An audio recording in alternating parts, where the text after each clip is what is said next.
Followers dari UEFA Nations League, Jerman dan Prancis gagal ke partai final. Perebutan peringkat ketiga akan menjadi ajang balas dendam kedua tim yang terhenti langkahnya di semifinal.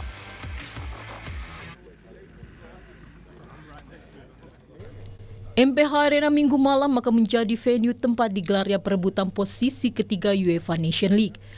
Jerman yang gagal ke final usai dikalahkan Portugal akan menebus kekecewaan mereka dengan merebut peringkat ketiga.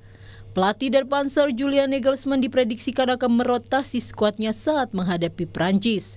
Nama-nama seperti Dennis Undav, Pascal Gross, Robin Gosens, dan Serge Gnabry diperkirakan akan masuk dalam starting line-up. Secara permainan, Jerman tidak bisa dikatakan bagus. Saat jumpa Portugal, mereka unggul penguasaan bola tetapi hanya melepaskan 9 tembakan, 5 shot on target dan menghasilkan 1 gol.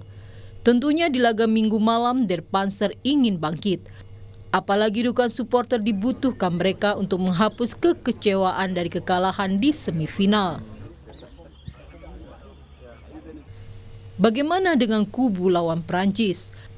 Le Bleu sebetulnya lebih berpeluang meraih kemenangan, meskipun kalah dari Spanyol di semifinal. Tim asuhan Didier Deschamps mampu memberikan perlawanan keras dengan mencetak 4 gol.